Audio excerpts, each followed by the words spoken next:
Welcome to the Care Right podcast, your go-to resource for all things elder care.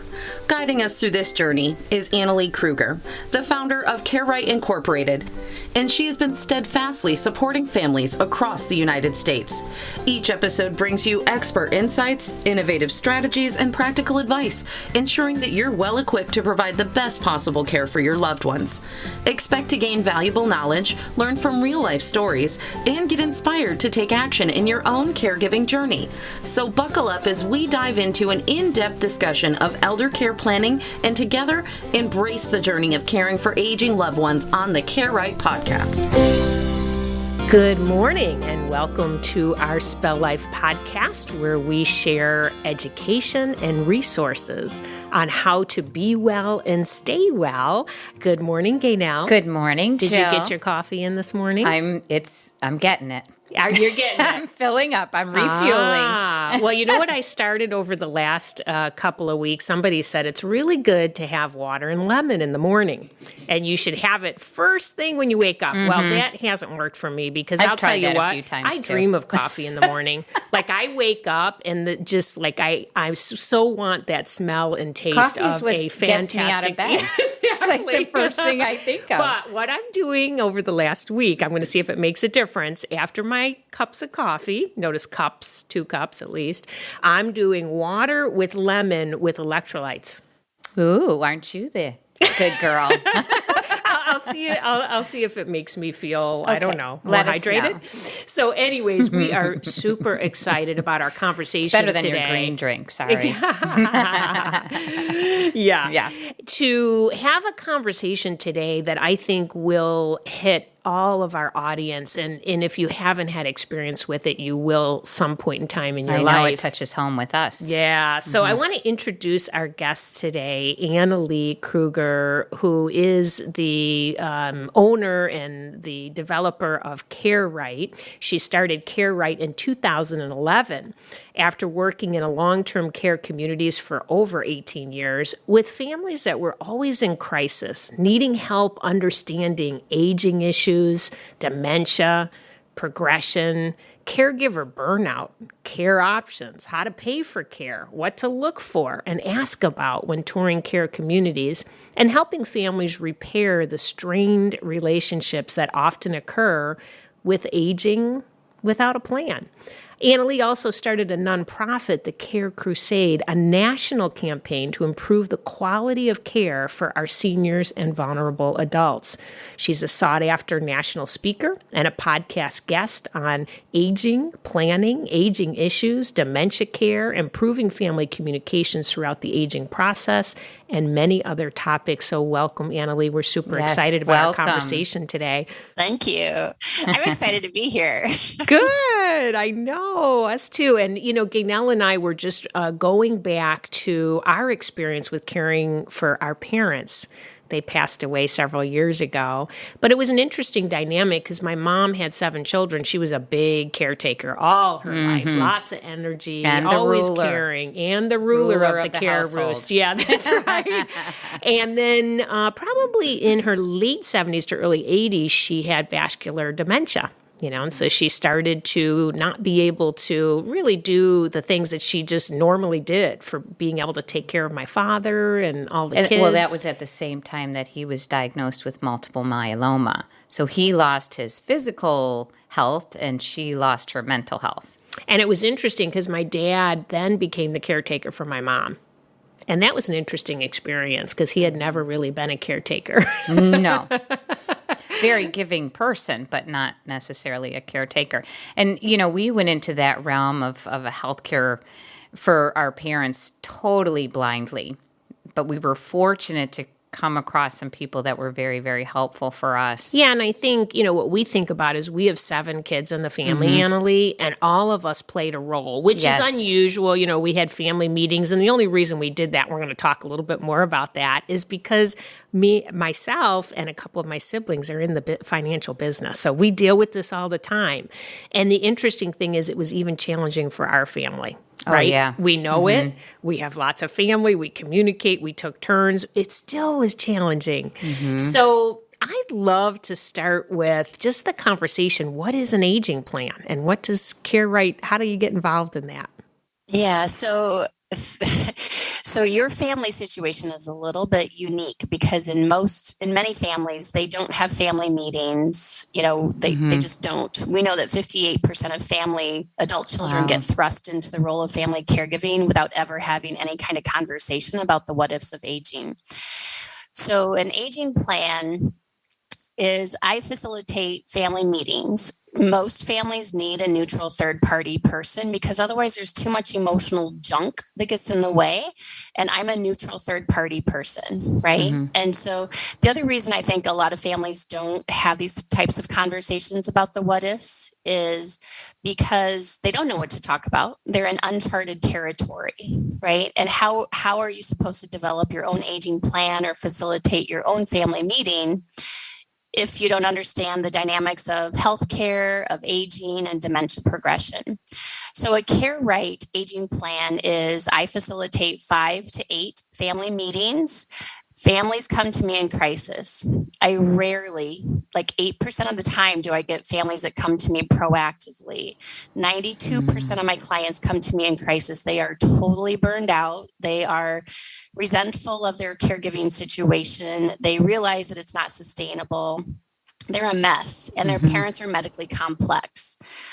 We also have blended families, right? And so sometimes the medical crisis is the time when actually all these kids from the blended marriage are actually meeting for the first time.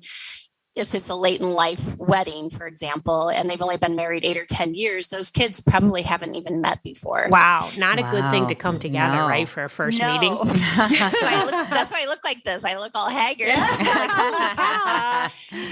So when I started Care Right, I really had this grandiose thought that I personally could change the world and get to these families proactively and say, hey, let's sit down and talk about the good, the bad, and the ugly of aging proactively when things are still going well. Because when families wait until they're in a medical crisis or the disease progression or mom is sundowning to the point where she's trying to jump off of a balcony, that's pretty intense then, right? So my goal has always been to reach families proactively and say, let's talk and let's have these family meetings. Let's put an aging plan in place sooner rather than later when emotions aren't high and we aren't forced into making big decisions quickly. So that's why I facilitate the family meeting. It's 5 to 8 family meetings. I have a whole process that I use that I just continually tweak because it's the process that works. So what I mean by that is I start out with a strategy session and a discovery session with the adult kids. And the reason I do that without having mom and dad on the call yet is because no parent wants to see or hear their kids disagree about them in front of them, whether we're in the living room, my office, or on Zoom, right? So I facilitate 5 to 8 family meetings. Through the course of the process I use, I get everyone's perspective, everyone's thoughts and feelings. We find out what's working well, what's not working well. And usually when families reach out to me, they are in crisis. So there's not a lot that is working well. They're really burned out. The daughters and sons have been missing work, and they're just really emotionally fried. And the primary caregiver is quite ill because they've jeopardized their own health to be a caregiver. So we facilitate 5 to 8 family meetings. We talk about what's working, what's not working well, what's the most urgent need that we need to solve for first. And that's usually caregiver burnout. And we need to get some sort of home solutions in place if that's the route to go. Most seniors want to age in place at home. Nobody's got it on their bucket list to leave their home and go to an assisted living or into a nursing center. So we talk about the good and the bad and the ugly of aging in place at home and what that really looks like. And what's the plan if your companion doesn't show up for their shift and you're scheduled for a 12-hour shift and there's no one that can take care of you. The pandemic has underlined what many of us in our industry have been shouting from the rooftops for decades about healthcare systems in a plight. We're in our own plight with a shortage of good quality workers, and the pandemic really underlined that. So a lot of my aging plan is just educating families on what to expect. If your goal is to age in place at home, that's great, but oftentimes it doesn't always pan out that way, or it's not safe, feasible, or viable. So what's the plan? Where is mom and dad going to live if they can't stay at home?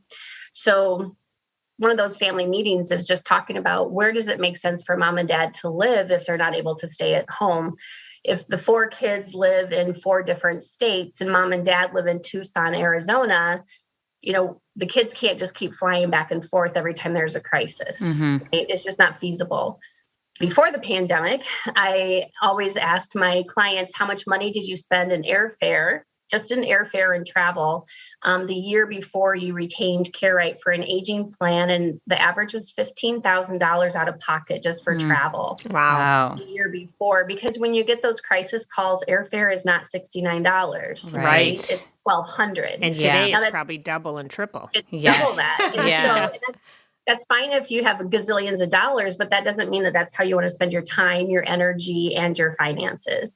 And spouses can be supportive for the first trip or 2, but when they start seeing the bank account just less and less every time, even the most loving and supportive spouses are like, look, honey, you need to get a handle on this and figure this out. Well, what are they supposed to do when they don't know what they don't know? So a lot of this aging plan is really just intense education for these families so that they can make informed decisions.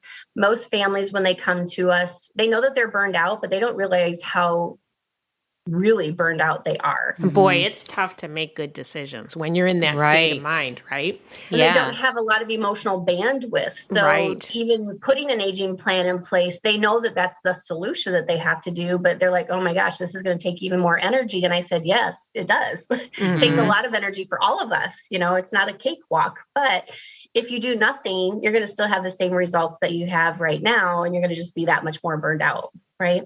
So what's the plan if we can't stay at home and age in place at home like you want? Well, we need to start looking at care communities. And so my team and we do about 30 to 40-ish matrix projects a week for families all across the country. So because kids don't live near their parents usually anymore. Right. That's why I went virtual in the first place. 30 years ago, when I first started as a social worker, I could do all of these family meetings in mom and dad's living room because the kids all lived down the street. But I went virtual as soon as I opened my business in 2011 because families don't live near each other. And it's silly for them to have to jump on a plane or take a day off of work just to meet with me. Right. So I'm like, because they're like, oh, I can't take any more time off. I already took time off work last time, for mom's medical crisis. And I'm like, you don't have to take time off work. We just do it on, back then it was Skype. Right. We talk about where does it make sense for mom and dad to live if they can't stay at home. And if mom and dad live in Tucson, Arizona, their 4 kids live in 4 different states, the kids will say, well, let's explore options in each of our locations. And so my team and I do all the market research. We get the state surveys. We look at the staffing model, their ranking with Medicare, the floor plans, the layout. So we do all of this research for families because they don't have the time and energy and they don't know what questions to ask. That's huge, Annalee, right there. Yeah. They don't know what questions to ask. And that is a huge service because you have the experience, you know what to look for. But you mentioned that, you thought, oh, wow, I'm going to just be able to educate people and get them to be proactive. And, we do that in our business. I'm in the financial business. And we're constantly trying to educate our families before something happens. But I think it's a basic human instinct that we don't do anything till we're in pain. Right. A lot of times. Yeah. And this is not a fun thing to talk about. No. What if we can't live a quality of life? What do we do? It's not a fun conversation. Also, Jill, what people's view is of what is proactive. I know when we were in that situation of caring for our parents, proactive to me meant that I was going to be there and I was going to take care of them. Whereas really proactive means looking at what services are there to help you and really what's best for your parent. I know for my mom, after my father passed away, and at this point she had pretty extensive dementia, and we thought it would be best for her to continue living in their apartment that they lived in together, which was absolutely the worst thing for her. She was totally isolated. She forgot that my father passed away, so she was looking for him, and everything that she saw reminded her of him. And really the best thing was to move her into a memory care facility. Ultimately, she was happier, she was more stable, I mean, it was just such a huge difference. And so my attitude or my view of what proactivity was really completely different than what I thought it was when we first were put in this situation, you know? Go ahead. I think that's key that you just said that, because that's why I facilitate the family meetings, because everyone, and that's why we have just that discovery and strategy session first with the adult kids, because everyone has their own idea and their own relationship with their parent, and they have their own idea and opinions of what quality of life is, how care should be delivered. Like, should we have home care? Are we expecting the oldest daughter, who always ends up getting the brunt of caregiving? You know, what are the expectations? What conversations have you had as a family? And most families haven't had any. And that's why we're meeting, right? Is because they haven't had any type of strategy developed yet. So I wanted to kind of button up on the aging plan, to go back to that just a little bit. So that aging plan, because that matrix project that we do for families is huge, because families don't have the time and the energy and the emotional bandwidth to do all of that research, and they wouldn't know what to ask about in the first place. It takes our team about 25 hours per geographic location. Right? And the matrix plan is looking into the available facilities for their parents? Okay, gotcha. Yeah, so that they have a short-term plan and a long-term plan. And can you tell us the differences between each type of facility? Yeah, so that's actually what we teach our clients. We have a whole meeting just about that. So that's what I mean. It's all about education, because families usually don't know what the difference is between independent living, assisted living, memory care, skilled rehab, skilled nursing, palliative care. They just don't know. So we have a whole meeting where we teach them about that. We have that's why there's 5 to 8 meetings, right? Right. And because it's too much information for them to digest all at once. So there's about 20 components to an aging plan. And that's one of them, is helping them understand the differences in levels of care. And so we also teach them how to be bold advocates. We have a 6-page checklist that I've personally created, because we have a patient advocacy division as well, of everything that families, you wouldn't think that you have to check on with your loved one, but you do when they're when they're receiving care of any kind, whether it's home care or in a care community. We also include a 7-page checklist on what questions to ask and what to look for when they tour care communities, because it's intimidating. Let's talk about, Annalee, you mentioned being an advocate, and I want to stop here for a minute, because I think no matter what care plan you have, if you're talking about somebody like the children caring for their parents, they still have to be an advocate. And what is their position, and what do they do to be an advocate? Because I know with my mom, there were 7 of us, locally pretty much all the time. I felt sorry for the facility she was in, because we still had challenges, though, that she wasn't cared as well as we thought she should be, right? It was either the wrong medication at the wrong time, or they didn't get her out of bed. Like, all of a sudden we'd call over there and they're like, she's still in bed. It's 1:00. We're like, what? Like, you have to get over there. You have to get her moving to get out of bed, So there was still that advocacy, even though we were surrounded by all these, people that were caring for her, we had to be an advocate. So could you talk a little bit more about the advocacy? Like, is there anything really important our audience needs to know or about being an advocate? Yes, that's why there's 6 pages of it, because it's true. It's just, and the care in a lot of these communities wasn't great before the pandemic, and now it's even worse because we have a shortage of workers, right? And so things that families, when you're advocating for your loved one, just some simple things like, do they have their dentures in? Because how can we expect mom to eat and not lose weight if she's not even wearing her dentures? Right. The next question is, the dentures that she's wearing, are they hers? Yeah. That's a big deal. Gosh. Yeah. So, you'd be surprised what happens. Especially in like a memory care unit. These residents are there because they wander, right? That's why it's a secured unit. They go in and they go shopping in other people's rooms, and they come out with their glasses. My mom had, they come out with all sorts of stuff. They go shopping. And so things like that, do they have their glasses on? Are they their glasses? Label everything that you can, for one. Do they have their hearing aids in? Are the hearing aids charged? Do they have a cell phone? Is the cell phone charged? Is the cell phone too complicated for them to use? Or do they need to get more of an easier model, like a jitterbug, for example, where you can just call out, because that's all you need to do is be able to call out? Are they getting bathed? I've had, especially with the pandemic and the staffing shortages and families not being able to get in there, once they were able to get in and they're like, I don't think my mom has been bathed for a year. And they were right, because there was no documentation of it. And in healthcare, if it's not documented, it didn't happen. Right.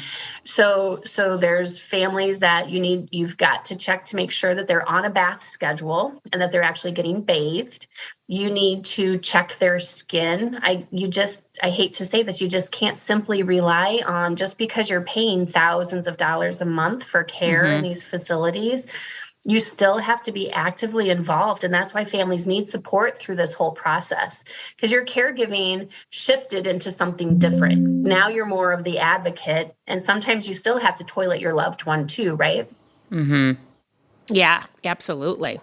Right. And I found too that once we did put my mother in a facility, it really allowed us, we still each had a job, and we were very fortunate because there were so many of us, but it also then allowed us to kind of go back to having that mother-daughter relationship and actually spend time just being with each other. Because before that, any time that we spent was taking care of them. Yeah. And it changes the whole dynamic. So that made it really good. I wanted to just real briefly, because this is what touched home with me, is that you do this, what would you call the search, where you searched all the facilities. The community matrix. That you can determine maybe what the best type of facility is for the parent. That you can do all of that, because that, to me, was the part that was overwhelming. Before my father passed away, we were looking at facilities that were completely not the right type of facility for my mom. We were very fortunate. I don't know how we stumbled upon the memory care place that we did, but we were very fortunate. But before that, we were looking at places that weren't even suitable for her needs. And we didn't know that. We were looking at more, how pretty was it? Yeah. How comfortable did it look? Which really didn't have anything to do with her needs. What do you think, Annalee, as you work with families, what is the most important question when you're looking at facilities? Most important. I know you got a ton of them. Oh, gosh, there's 7 pages of them. I guess the most important questions, I think, because the admissions person or the marketing person, their job is to sell the bed or sell the unit, right? Sell that space that they have available. So I think the most important questions that you can ask are actually out in the parking lot when people are coming and going that are most likely family members, and say, you know what, my name is Annalee. I'm here to tour for one of my loved ones. Do you have a loved one here, and what's your experience? If you had to do this over again, would you have your loved one move into this care community? So I think that that's probably one of the most important questions, is getting actual feedback from people who have loved ones there and get their input. Yeah, that's a great question. I know one of the things we run in quite often as our clients might be thinking about the care choices is they don't think about the long-term care. It's just what do they need today? Right. So they might go in a facility that's just a retirement community and it offers some support, but it might not have memory care. It might not have skilled care. And, I think that's something that's, happens quite often. That happens a lot. And that's one of the reasons why families bring me in, because they didn't know what they didn't know, or they went through like a placement company where, they don't do any planning. They just place someone. And so they end up, if they can't stay there because of behaviors, because there's no memory care community that's a part of that continuum, or if mom needs one level of care and dad needs a different level of care, and that wasn't in the consideration list when they moved into that particular care community, then they have to move again, right? So another mistake is families assume that, well, even if I run out of money, I'll be able to stay here. And that's not entirely the case. Like maybe you chose a care community that doesn't contract with Medicaid.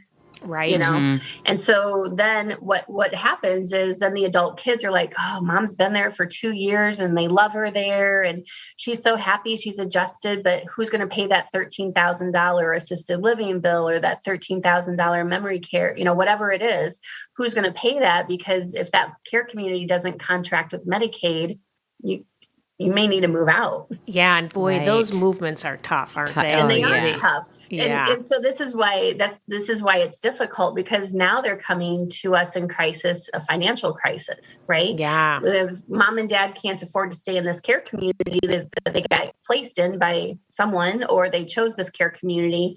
And now it's really hard to, you know, it's always been difficult to try to find a care community that might have 2 openings for people who are on Medicaid. And that's why we end up with one parent in one facility and one in the other, because nobody properly planned with them in the first place. And that's why I'm fee for service. So families pay me. So I'm their advocate versus commission driven off of those companies that just do placement. Now that you talked about financials, because I have a feeling that's part of your plan.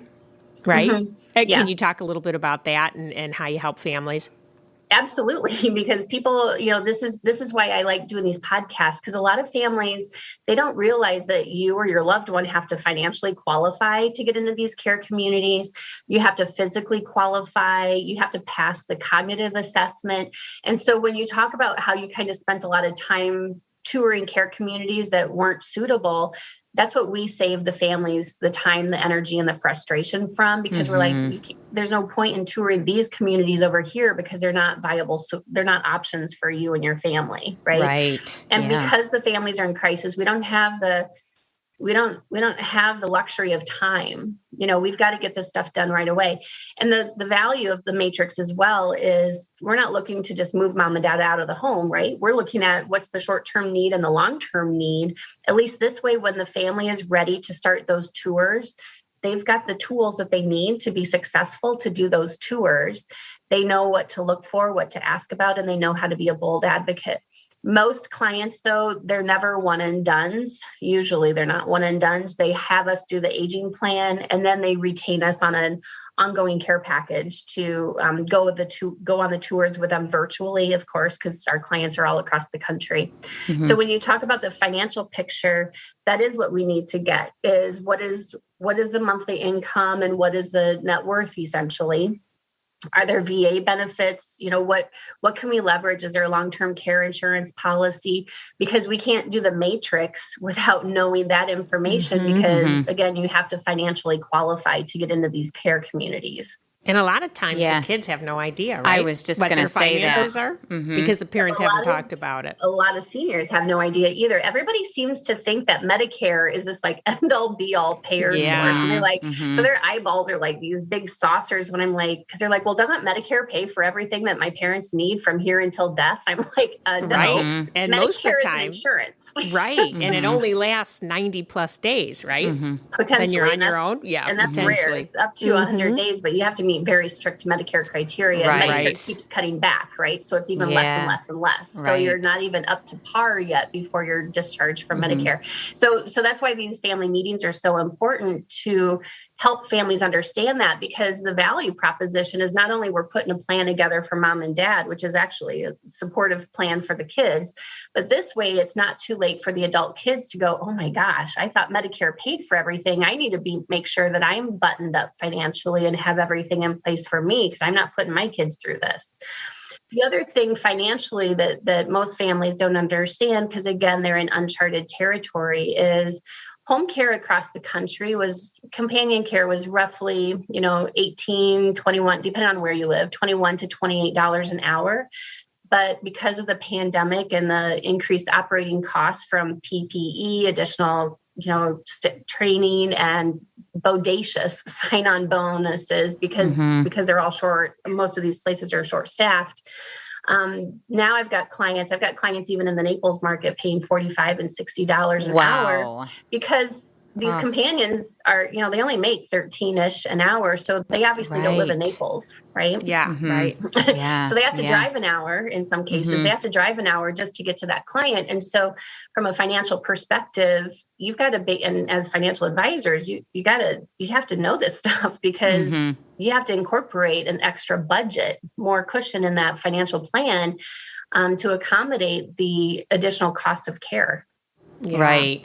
So I have two things to add. Number one is that I just want to say to those listeners out there, anybody who is currently in a position of crisis or nearing with caretaking of their parents, what an absolute emotional relief for me it was when we finally found a place for my mom and got her into it and had a plan in place that we know was the best care for her. What a relief. I mean, and we're healthy generally and had physical impairments or pains and whatnot during all of this process, because the stress is so high and you literally just box it up and put it aside, not thinking about your own health, and it catches up with you.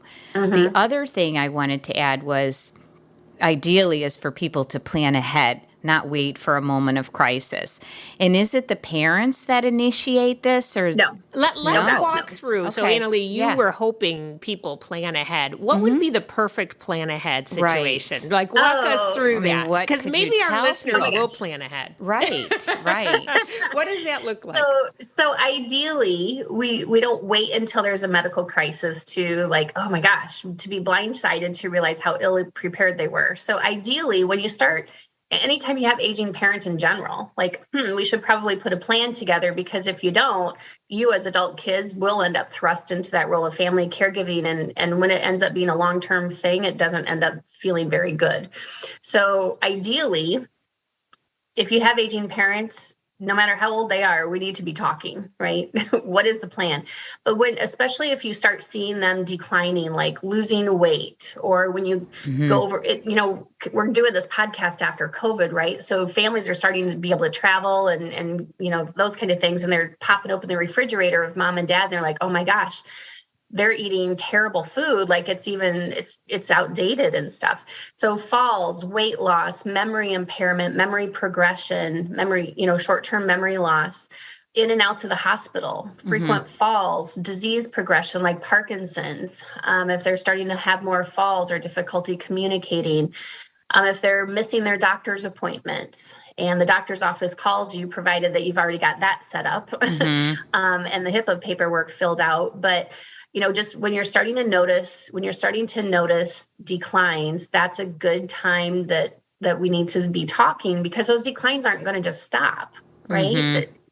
None of us come out of this aging thing unscathed. It's going to be a bumpy ride. And you would hope that the aging process brings families together. But I'm here to tell you, if you don't know how to communicate as a family, and you don't know what to expect during that aging process, and if you have a loved one with dementia, most of my clients have dementia and their families have no idea how to communicate with them. And that's again why we have those family meetings, is to help educate them so they can have more meaningful and positive and enjoyable visits with them. There's so much to talk about here, Annalee. I know for us, as we deal with our clients, and I know you do a lot of education for financial advisors, right? Because what happens is a lot of times the kids don't notice. They're out of the state. Maybe they visit mom once a year, or they don't want to admit. We've had families that literally, there are some of the kids that are just like, no, mom's fine. Yes. She doesn't need any help. So, the real goal for us, it doesn't always happen, but to ask our clients, do they have a plan in place while they're really well? And but that's a hard discussion, because they don't even know what questions to think about. So to have a conversation with you at that point to say, what are the things I need to think about? What kind of planning do I need to think about putting in place? Not that we're putting a plan in place yet, but do I want to be in my home? Is that our goal? Or am I going to go move next to my daughter? Is that my goal? To chat about those ahead of time. And of course, to have the ability to share finances with the children when it's right in a very simple manner so that they can understand it. So all of that stuff has to be done ahead of time before there's any issues. But what I love about you working with the financial advisors is they're sometimes the first ones to notice. The first ones to notice that something's off with their clients. Yes, because I want to add to that, at least with our parents, I think a lot of parents, they kind of cover up for each other's ailments. My father totally covered up for my mom's beginning stages of dementia. Yes, I forgot about then he felt like he was giving her the best care by doing and talking for her, which actually made it worse for her. So one could not function without the other. My mother did all the physical stuff to cover up my father's physical ailments, and my dad covered up for my mother's mental ailments. And as they got worse and worse, it became really difficult. Well, and you're right. Denial is a great place to be until you can't be there anymore. Right. Mm-hmm. And so what happens is, because a lot of kids, 30 years ago when I first started helping families, kids lived down the street from each other. But as everybody started moving away, if they didn't invest the time, the energy, the effort, and the resources in maintaining relationships with each other, then when there's that medical crisis, like dad having a stroke because he's so burned out taking care of mom, who has her days and nights mixed up, and she's agitated, she's paranoid, she thinks he's stepping out on her, or that he's stealing money. Those are all normal, typical things with dementia, and you can only be in that environment for so long before you end up having a medical crisis on your own as a primary caregiver. Mm-hmm. So once that primary caregiver has that medical condition, they have a 65% higher mortality rate. So no one should be shocked if their parent, who's the primary caregiver, has a stroke, a heart attack, or a medical condition, or has major depression or anxiety, because this is a full-time job being a caregiver. And not everybody was wired to be a caregiver, right? Absolutely. And so when there's that medical crisis of the primary caregiver, that's when the kids fly home all of a sudden on those mission trips and rescue missions that are expensive. And then that's when they're like, holy cow, they're blindsided by how poorly their parents have been doing for a long, long time. But to the kids, they're like, oh, this must have just happened. And I'm like, no, this has been going on for a long time. So a lot of times when families find me or get referred to me, because most of my business is word of mouth referrals, I don't advertise. So all of my clients refer other family members to me and stuff. And so most of my clients that have memory impairment and dementia, they are well into their disease when the kids are finally realizing, oh my gosh, mom is wandering out, or she's sundowning, or she just hit dad, or dad hasn't been able to even take a shower for 3 weeks because anytime he tries to do something on his own, his wife is like right there hovering over him to say, what are you doing and stuff. So that's what I'm talking about. Families are in a bad way when they come to me. So when we talk about proactive planning, if you have parents at all, let's talk. But especially if you're starting to see declines in your parents. And one major mistake I see with many families is they know their loved one has dementia, right? Maybe they already took them to the doctor, they've got a diagnosis, or they've already noticed that things are changing with their mom or their dad, but they don't do any research to learn about dementia. And so they're still trying to correct them and bring them into our reality, or they're still saying, well, no, mom, dad died 4 years ago. And now mom's like grieving all over because to her, this is like the first time she's heard of it. And she's like, I didn't get to go to his funeral. And so, families need to start doing some research and understanding the diseases that their parents have. That's huge, Annalee. And I can imagine a big part of the work you do is keeping families together. I mean, wouldn't it be great if families actually deepen their relationships through the care of their parents? I know ours. We did. I can imagine that you help that process because all of these emotions, all of these, just not knowing, right, about the disease and how to handle. And then the closer you are to your parents, the more emotional. I mean, you're just emotional, right? You feel the guilt, or you don't understand why mom can't have a conversation with you. It's just really, really emotional, and it's tough for families. Yeah. So how great that you're able to help that process. Yeah. And I just want to add one more thing that you tapped into that I thought was important. to talk to the audience about, and that is even with those people who are those caregiver type that can last for extended time and know exactly what to do, maybe if they understood sooner before that big crisis came that caretaking takes a community, that it's a team effort, that is the best care that they can get, that the child alone, even though their love is greater than any other for that parent, cannot provide, no matter what, the best care without reaching out and accepting the community to help them. For both of them, right? Absolutely. That's right. One of the things that my clients, and I've had literally thousands, because I've been at this for a long time, right? So I have thousands of clients. The one thing they always come back with is, Annalee, if I had to do this over again, do you know what it is? I would have asked for help. As a primary caregiver, I would have asked for help. Before, and that's why it's so important. That's why we have these family meetings to say, what is everybody's role? And what do you as the primary caregiver need to take off your role for your own well-being? Caregiving and aging can be a positive and joyful experience if we have an aging plan, if we're communicating well and effectively and productively as a family. And it can be a joyful experience if we know what the resources are that we need to put into place now to make sure that mom and dad are safe, healthy, having the best quality of life and the best quality of care possible. And that's what that aging plan does. And when you don't have a plan, you're doing this willy-nilly. And it's one thing to take a vacation willy-nilly without putting a plan in place. But for God's sake, when you've got aging parents and they're vulnerable and they are dependent on you or strangers to take care of them, it's not good to just be willy-nilly about aging. Right. Pretty important. And chances are, if you're the parent, right, that is in your older years still doing well, if you don't put a plan in place, who knows what kind of care you're going to get, right? Or even that's where the crisis your family doesn't happens, know, right? So for them, they really should be the ones starting that proactive conversation, right, with their families. They should be, but there's a lot of pride and a lot of denial. You know, when you're out playing golf 4 days a week and tennis 3 days a week, they're like, oh, this is never going to happen to me. But guess what? It happens. Right. And truthfully, how early can you put the full plan? I mean, you can start the discussions and stuff, but you don't know when you're active and your brain is working. A year from now, are you going to have a stroke or are you going to start getting dementia? So your plan might be different. So I wanted to kind of move into, okay, what can we tell people? What kind of resources do they have that you can provide, say, before they contact you? Because a lot of people like to do their homework first, especially if they're a little weary about saying, okay, we're actually going to talk about this, when it's kind of not an easy thing to talk about with each other, let alone with a stranger coming into the picture. So what kind of resources do you offer? I know you've written a book. I did. So I've had literally thousands of families say, I wish there was a manual on what to do with mom and dad. And they don't mean it in a negative way. It's just that they're like, I want to do right by my parents, but I don't know how to do it right. Right. Because again, we're in uncharted territory. So I wrote the book, The Invisible Patient, The Emotional, Financial, and Physical Toll on Family Caregivers.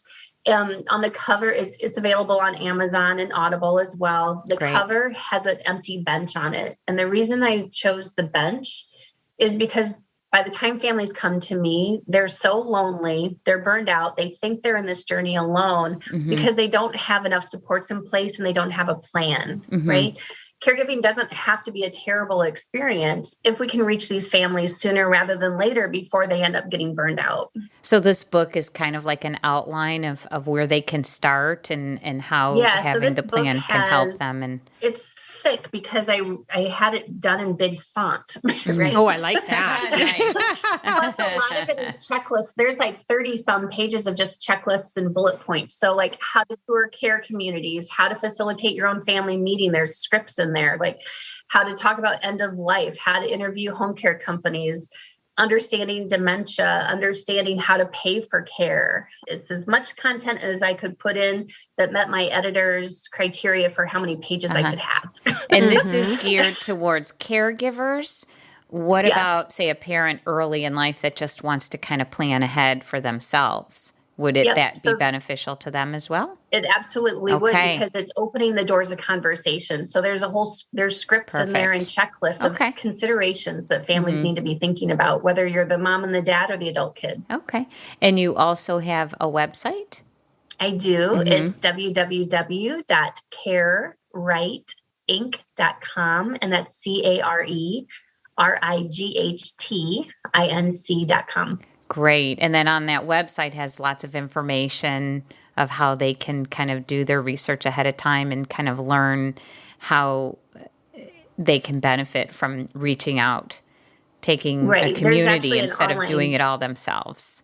Oh yeah, absolutely. There's an online calendar, so they can find a time that works for them for their complimentary consult.